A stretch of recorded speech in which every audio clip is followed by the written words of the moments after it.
नमस्कार, मैं आरबी सिंह यादव और आप देख रहे हैं मेरा YouTube channel RB Singh Yadav editor.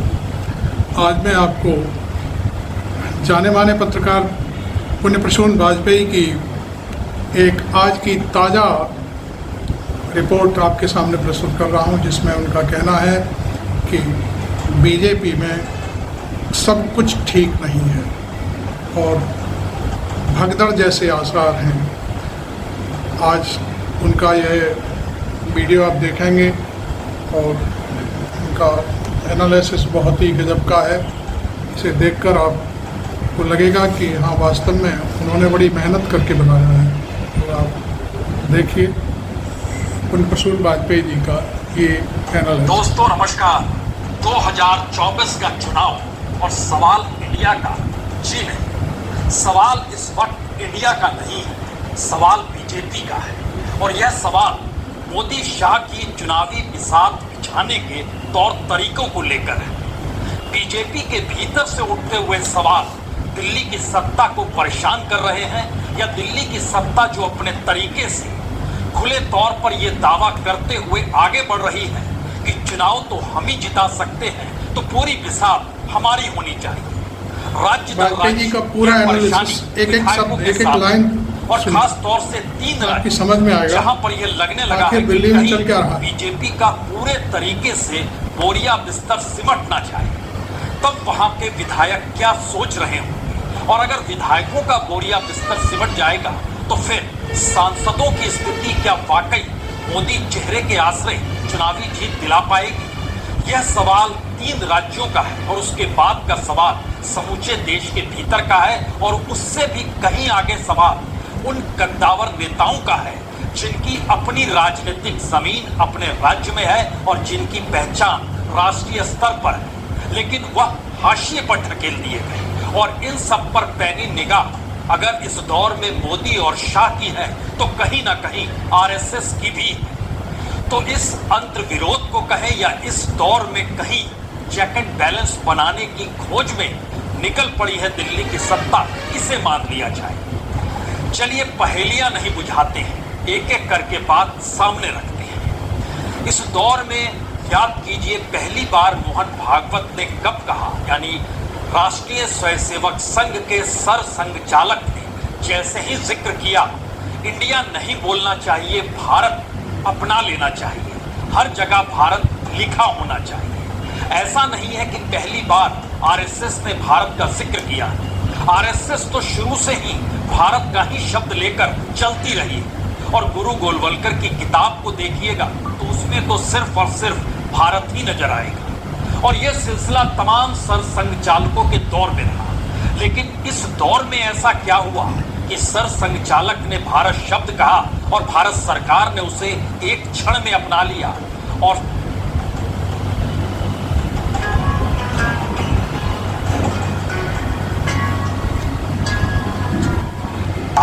Bharat सरकार ने उसे एक क्षण में अपना लिया। और फिर उसके बाद प्रेसिडेंट ऑफ भारत भी हो गए और प्राइम मिनिस्टर ऑफ भारत भी हो गए। तो क्या यह सब कुछ यूं ही माना जा रहा है या इसके भीतर के कुछ नए संकेत हैं? यह संकेत कहीं पर बीजेपी और सरकार के सबसे कद्दावर नेता और मंत्री के तौर पर नितिन गडकरी के जरिए संकेत की भाषा में कहीं निकलते तो नहीं है। ये आवाज कहीं वसुंधरा राजे सिंधिया को हाशिए पर ढकेलकर बिना चेहरे राजस्थान में उतरने की जो सोच इस दौर में दिल्ली की बिसात ने बिछाई है, वहां से तो नहीं उभरती है। यह सोच इस दौर में राजस्थान के भीतर ही, याद कीजिए कैलाश मेघवाल जो कद्दावर नेता अपने तौर पर है, बीजेपी के विधायक, उन्होंने निशाना किस पे साधा? उन्होंने निशाना सीधे तौर पर अर्जुन राम मेघवाल पर साधा, जो कि इस दौर में सही मायने में सबसे प्यारे नेता के तौर पर प्रधानमंत्री मोदी की कैबिनेट में है, जिनको इस दौर में कानून मंत्री बनाया गया। और मोहन भागवत ने एक साथ जैसे ही जिक्र किया भारत का, सरकार ने मान लिया। बात इससे भी आगे नहीं बढ़ेगी। सवाल है कि राजस्थान, मध्य प्रदेश, छत्तीसगढ़ और तेलंगाना 4 राज्यों में चुनाव होने वाले हैं। इन 4 राज्यों की बागडोर या इसको जो टीम संभाल रही है, उसमें वहां के क्षेत्रीय नेताओं की कोई हैसियत नहीं है। यहां तक कि खुले तौर पर बांट दिया गया दिल्ली के नेताओं के जरिए और दिल्ली में जुटे मंत्री या सांसदों के जरिए कि कौन किस राज्य को कैसे संभालेगा। और यही वो परिस्थिति है जिसमें पहली सूची जो जारी की गई मध्य प्रदेश की 39 सदस्यों की, उसमें 10 सीटों पर बगावत हो रही है। अलग अलग तरीके से अलग अलग लोग अपनी बात को कहना चाह रहे हैं। ये अलग मसला है, इस दौर में चीजें दब जा रही है। लेकिन जैसे जैसे ये बात बड़ी होती चली जा रही है कि चुनाव क्या वाकई दिल्ली की बिसात पर खुद को प्यादा बनाकर और चेहरा प्रधानमंत्री मोदी के आश्रय मिल जाएगी, और अगर नहीं मिली तब क्या होगा, जिम्मेदारी कौन लेगी? क्योंकि समूची बिसात राज्यों के विधानसभा की 2024 के लोकसभा चुनाव ध्यान में रखकर बनाई जा रही है। ऐसा सामान्य तौर पर होता नहीं है, लेकिन हो रहा है। और ध्यान दीजिए, राजस्थान का चेहरा कौन है इस दौर में? राजस्थान का चेहरा प्रधानमंत्री नरेंद्र मोदी है। मध्य प्रदेश का चेहरा कौन है? देश के गृहमंत्री अमित शाह। छत्तीसगढ़ का चेहरा कौन है? बीजेपी के अध्यक्ष जेपी नड्डा है। और तेलंगाना का चेहरा कौन है? पीएल संतोष है, जो कि संगठन संभालते हैं।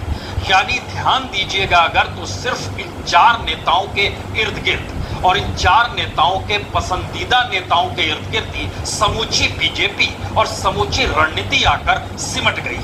और शायद इसीलिए एक एक परिस्थिति को अगर आप परखना शुरू कीजिएगा तो हो सकता है गडकरी के बयान को आपको ऐसा महसूस हो, ऐसा कोई कैसे कह सकता है? या फिर वसुंधरा राजे के साथ किसी कांग्रेसी नेता की मुलाकात हो जाए। मुलाकात तो कई मौकों पर कई नेताओं की होती है, लेकिन उसके बाद तस्वीर खींची जाए, सेल्फी ली जाए और उसको सोशल मीडिया में डाल दिया जाए। वो नेता कांग्रेस का है, दूसरी तरफ वसुंधरा राजे है। तो क्या मैसेज देने की स्थिति आ गई है? क्योंकि रुदन तो मध्य प्रदेश के भीतर सुमित्रा महाजन और उमा भारती के जरिए भी सुनाई दे रही है, उन्हें कोई पूछता ही नहीं है। तो क्या राजनीति बीजेपी के भीतर इतनी तीखी है कि इंडिया कौन देखे और इंडिया क्यों देखा जाए? क्योंकि सही मायने में बीजेपी के भीतर सुर अगर बगावत के नहीं है तो यह सुगबुगाहट आने वाले वक्त को लेकर जरूर है। आप चूके नहीं कि हल्ला हो जाएगा। और सवाल यह है कि वाकई अगर इन 3 राज्यों में बीजेपी को हार मिलती है तो क्या 24 को नरेंद्र मोदी अपने चेहरे के आश्रय चुनाव मैदान में कूदने की परिस्थितियां बना भी पाएंगे या स्थितियां उलट हो जाएंगी?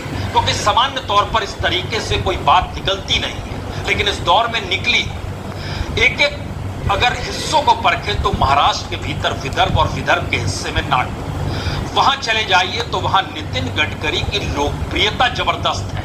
लेकिन सवाल है, पहली बार नितिन गडकरी की लोकप्रियता नागपुर में इस बात को लेकर कम है कि वो सड़कें कितनी बना रहे हैं, या महाराष्ट्र में उन्होंने जब मंत्री बने थे तो कितने पुल बना दिए। सवाल यह है कि कोई भी अगर बीजेपी के भीतर चुनौती देते हुए नरेंद्र मोदी को खड़ा हो सकता है तो वह नितिन गडकरी है। यानी जो कांग्रेस और इंडिया के भीतर से खड़ा नहीं हो पाया वह नितिन गडकरी है। यह लोकप्रियता नागपुर के भीतर है। यहीं पर अगला सवाल आता है, उसी नागपुर से देवेंद्र फडणवीस निकल कर आते हैं, लेकिन देवेंद्र फडणवीस अगर सांसद का चुनाव लड़ जाए तो क्या वो हार जाएंगे? नागपुर के भीतर की सुगबुगाहट अगर आपको सुननी हो तो जाकर सुनिए और लोगों से बातचीत कीजिए, खुद बता देंगे कि क्यों देवेंद्र फडणवीस से वो रूठे हुए हैं, क्यों वह नितिन गडकरी से एक वक्त रूठे रहते थे लेकिन इस वक्त बहुत खुश क्यों हो चले हैं। और अगर इन परिस्थिति के भीतर देवेंद्र फडणवीस की राजनीति दिल्ली के सहारे चलती है तो उन्हें आने वाले वक्त में सांसद का चुनाव लड़ना होगा। तो वो कॉन्स्टिट्यूंसी कौन सी होगी? नागपुर की ही हो सकती है। तो फिर नितिन गडकरी की कॉन्स्टिट्यूंसी कौन सी होगी? क्या नागपुर से कोई हटके उन्हें दूसरी सीट पर भेजा जाएगा? दरअसल यह चर्चा और बहस सिर्फ नागपुर में अगर चल रही है तो इसका मतलब बहुत साफ है, उसमें कहीं ना कहीं आरएसएस भी जुड़ जाता है। क्योंकि नागपुर की गलियों के भीतर और खास तौर से पुराने नागपुर में जो जीवन साथी ऐप अब है फ्री, मतलब बायोडेटा बनाना और अपने मैचेस को मैसेजेस भेजना, उनसे चैट करना सब फ्री है। गलियों के भीतर और खास तौर से पुराने नागपुर में जो महाल का इलाका है, जो इतवारी का इलाका है, जो गांधी बाग का इलाका है, उन इलाकों में जब आप घूमिएगा तो हर घर आरएसएस का है, समूचा परिवार आरएसएस से जुड़ा हुआ रहता है। और उनकी भागीदारी इस दौर में इस राजनीति को देख रही है कि 2024 में जो कदम बढ़ रहे हैं उसमें बीजेपी के किसी भी नेता की कोई हैसियत नहीं है।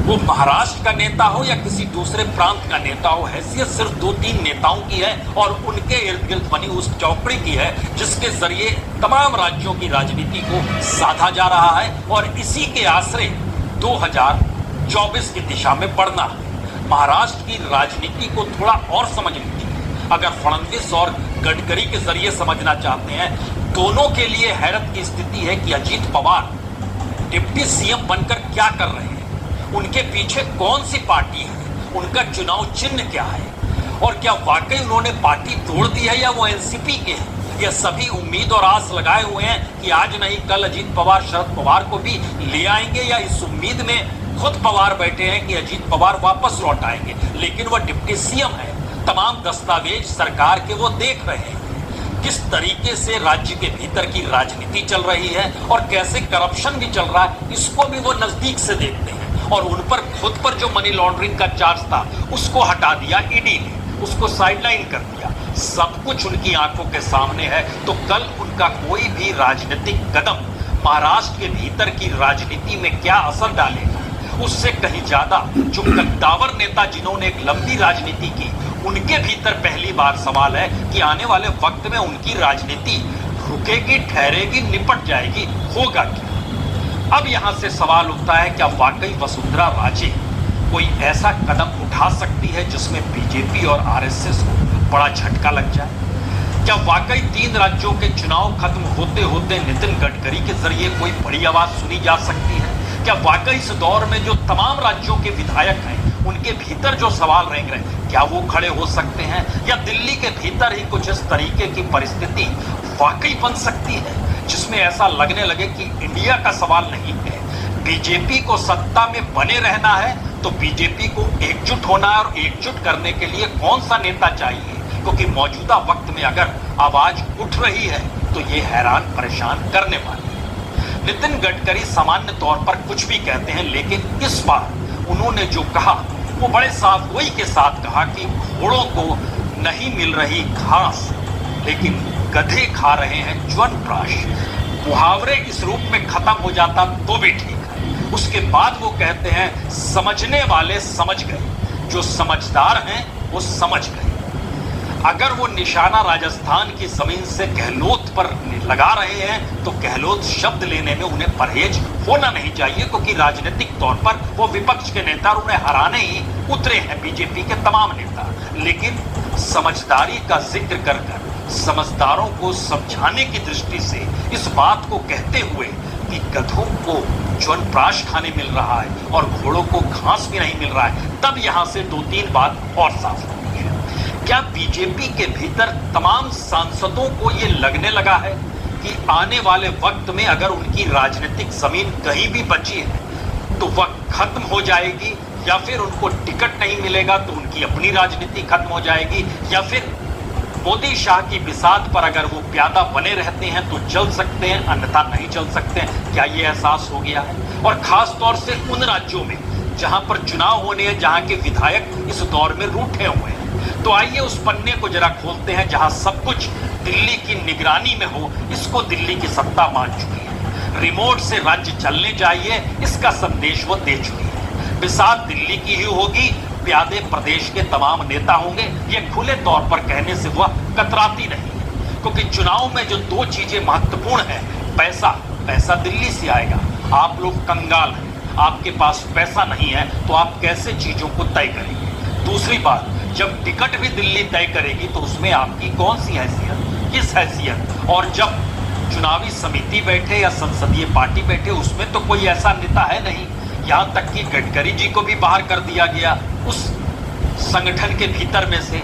सवाल यह है कि जीत का दावा ये कह कर अगर आरएसएस अभी तक मानती रही तो अगला सवाल ये है कि इस दौर में उसे भी भारत कहने की जरूरत क्यों पड़ी। क्या कहा गया कि आप भारत कह दीजिए और हम आपकी बात को रखेंगे, या कह दिया गया तो फिर करना पड़ा, क्योंकि अगर नहीं करते तो फिर संघ मैसेज दे रहा था कि हम जिस दिशा में चाहते हैं कि गवर्नेंस हो, उस दिशा में तो आपकी गवर्नेंस चलती नहीं है। तो क्या ये टकराव की परिस्थिति बनती, या फिर बीजेपी के भीतर जो पुराने नेता हैं जिनके ताल्लुकात आरएसएस से पुराने वक्त से रहे हुए हैं, अगर वह इस दौर में रूठ रहे हैं और तमाम राज्यों के भीतर 3-4 लोगों की नियुक्ति करके दिल्ली अपने तरीके से राज्यों को चलाना चाहती है, तो क्या यह एक नई परिस्थिति बीजेपी के भीतर बनकर खड़ी हो रही है और दिल्ली के भी हाथ पांव फूलने लगे हैं? ये सवाल अब इसलिए है क्योंकि स्टेट में एमएलए क्या करे। जब मुख्यमंत्री कुछ नहीं कर सकता है तो एमएलए क्या करे। और ध्यान दीजिए, जिन 3 राज्यों में चुनाव होने, अगर आप उत्तर प्रदेश और गुजरात को छोड़ दीजिए, जहां पर संघ ने बहुत काम किया, हिंदुत्व की प्रयोगशाला के तौर पर दोनों राज्यों को देखा जाता है, इन 2 राज्यों में बीजेपी को जबरदस्त जीत मिलती है। गुजरात में तो कमोवेश सभी सीटों पर और उत्तर प्रदेश में भी 60 से ज्यादा सीटें तय रहती है कि वो जीत ही जाएगी, लेकिन वहां पर योगी आदित्यनाथ की मौजूदगी भी असर डालती है।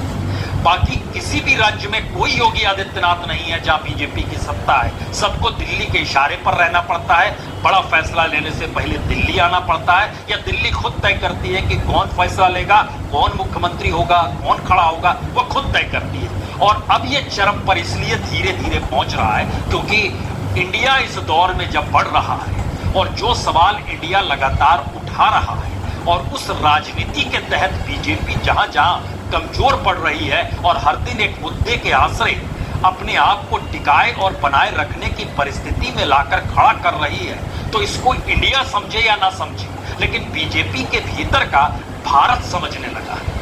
उसे समझ में आने लगा है कि आज की तारीख में उसका अपनी कॉन्स्टिट्यूएंसी में जाना मुश्किल हो जाता है, तो वो क्या करेगा। क्योंकि हर जगह पर 2 ही स्थिति होती है, आपको या तो प्रधानमंत्री मोदी का नाम लेना है या केंद्र सरकार की उपलब्धियों का बखान करना है। इसके अलावे आप कुछ भी नहीं कर सकते हैं, चाहे वह शिवराज सिंह चौहान हो, चाहे वह एकनाथ शिंदे हो, चाहे वह बिस्वा हेमंत शर्मा हो असम में बैठे हुए, या किसी भी राज्य में जहां पर बीजेपी के मुख्यमंत्री हो और डबल इंजन की सरकार चल रही हो, वहां पर उपलब्धि, चेहरा, सब कुछ दिल्ली के आसपास है। और ये बात अब इन 3 राज्यों की इसलिए महत्वपूर्ण है क्योंकि हमने कहा यूपी और गुजरात तो प्रयोगशाला के तौर पर बीजेपी ने अपने अनुकूल बना लिया, लेकिन जिन 3 राज्यों में चुनाव होने हैं, उन 3 राज्यों में हार का मतलब बहुत साफ है कि उसका असर 2024 के चुनाव पर न सिर्फ इन 3 राज्यों में बल्कि समूचे देश में पड़ेगा। और इन 3 राज्यों की कुल लोकसभा सीटें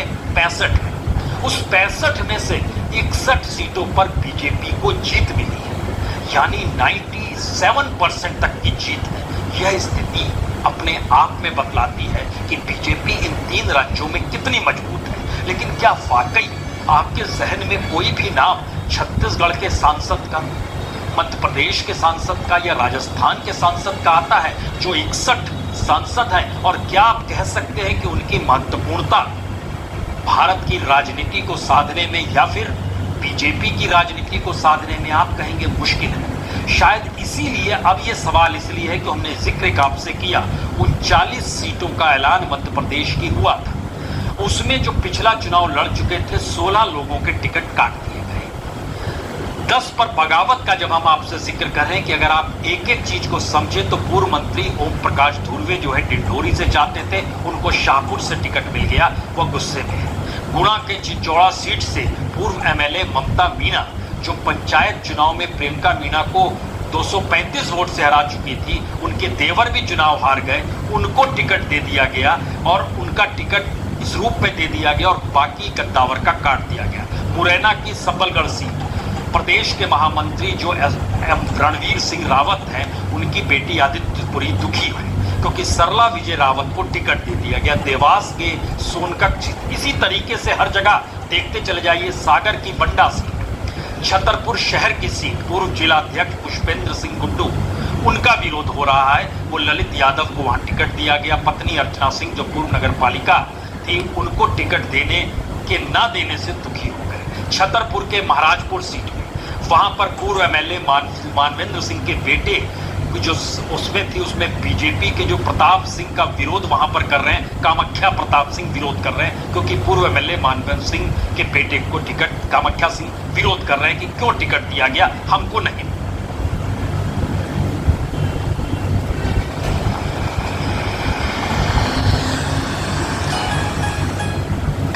दिया गया, हमको नहीं दिया गया। बालाघाट की Lanji seat, Jhabua seat, Gohad seat जो भिंड से आती है, वहां पर भी विरोध है।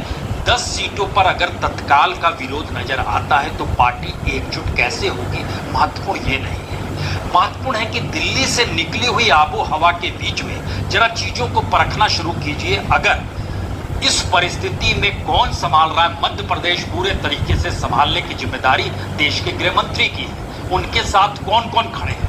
नरेंद्र सिंह तोमर दिल्ली में मंत्री हैं, ज्योतिरादित्य सिंधिया हार गए थे चुनाव लेकिन दिल्ली में मंत्री, उनको दे दिया गया है। फग्गन सिंह कुलस्ते दिल्ली में मंत्री, उनकी जिम्मेदारी है। संगठन मंत्री हितानंद है। मुरलीधर राव एक वक्त स्वदेशी जागरण मंच में हुआ करते थे, प्रदेश प्रभारी है, वो खड़े हैं। कैलाश विजयवर्गीय, उनको जिम्मेदारी दी गई है। गृह मंत्री नरोत्तम मिश्रा और बी डी शर्मा को दी गई है। अब सवाल यह है कि जिन नामों को हम पढ़ रहे हैं इसमें शिवराज सिंह चौहान को ये कहना पड़ता है कि मुख्यमंत्री का चेहरा कोई नहीं है। चुनाव हो जाने दीजिए, उसके बाद तय होगा मुख्यमंत्री का चेहरा कौन होगा। और उमा भारती और सुमित्रा महाजन को कोई पूछ नहीं रहा है, तो सुमित्रा महाजन के बेटे मंदार महाजन को भी कोई नहीं पूछ रहा है। दूसरी तरफ कैलाश विजयवर्गीय का बेटा आकाश विजयवर्गीय, उसकी खूब चल रही है।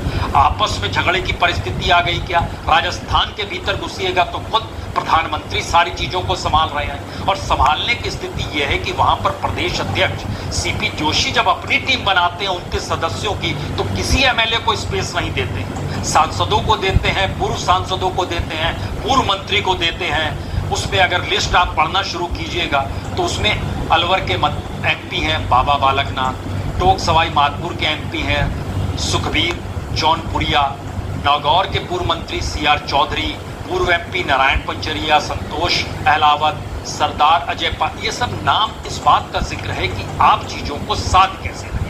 और राजस्थान के भीतर जिनको आगे किया गया उसमें अर्जुन राम मेघवाल है, गजेंद्र सिंह शेखावत हैं, कैलाश चौधरी हैं।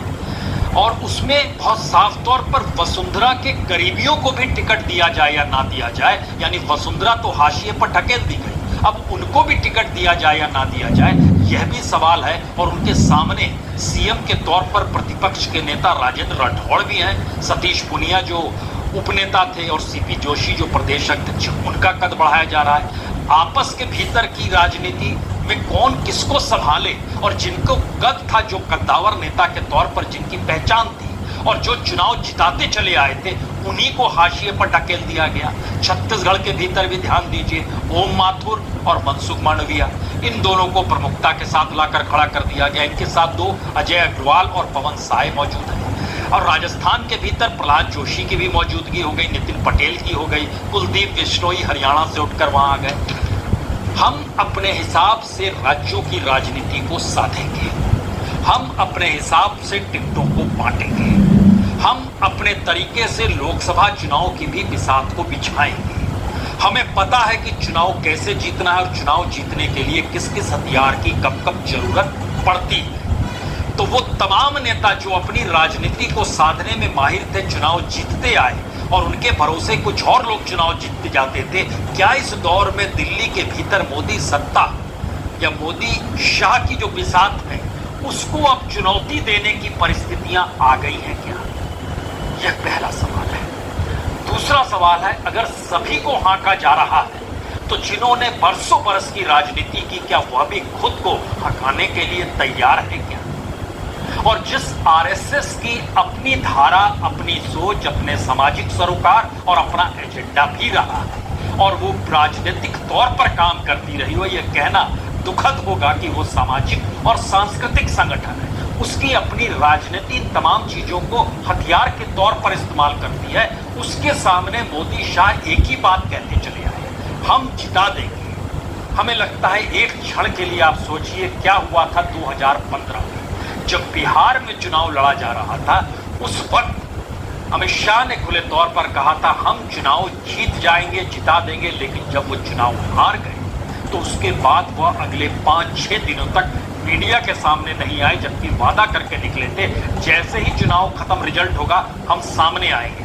उसके बाद वो नागपुर जाने से भी कतराने लगे और एक बैठक में जब उनको बुलाया गया तो दबे पांव गए और फिर उन्होंने बताया क्या क्या गलती हो गई। लेकिन सवाल मौजूदा वक्त में राज्यों को गंवाने का है और केंद्र की सत्ता को भी गंवाने का है। और ये दोनों सत्ता बनी रह सकती है और बनी हुई थी और बनी रहेगी, यही आश्वासन और भरोसा दिल्ली की राजनीति देते चली आई। तो यूं ही नितिन गडकरी कुछ नहीं कह रहे हैं, यूं ही तस्वीरों के जरिए वसुंधरा कुछ नहीं कह रही है, यूं ही कैलाश मेघवाल ने कुछ नहीं कहा, यूं ही मध्य प्रदेश के भीतर छोटी छोटी सीटों पर छोटे छोटे नेता विरोध नहीं कर रहे और यूं ही सवाल धीरे धीरे सब मिलकर बड़े नहीं हो रहे हैं। सबको पता है कि अगर 2023 के आखिर आते आते परिस्थितियां चुनावी जीत को लेकर नाजुक हो गई तो 2024 आए उससे पहले दिल्ली के भीतर बड़ा हड़कंप मच जाएगा और ये हड़कंप इंडिया से नहीं बचेगा बल्कि बीजेपी के भीतर से बचेगा और यह सवाल शुरू हो गए हैं। बहुत बहुत शुक्रिया, बहुत बहुत शुक्रिया। आप देख रहे थे पुण्य प्रसून वाजपेयी का एनालिसिस। मुझे पहले मैंने उनको सुना, उसके बाद फिर मैंने सोचा कि उनका ये एनालिसिस आपको भी सुनाया जाए। और मुझे लगता है कि बीजेपी की स्थिति ठीक नहीं है और इसकी वजह वाजपेयी जी ने बहुत सारी बताई, मेरी नज़र में भी है काफ़ी सारी वजह कि मोदी अब जो उनका चढ़ाव था अब उतार पर है। आप देख रहे थे मेरा YouTube channel RB Singh Yadav, आप इसको सब्सक्राइब करें, फॉलो करें और शेयर करें वीडियो को, जिससे आम जनता को इस वीडियो को देखने को मिले।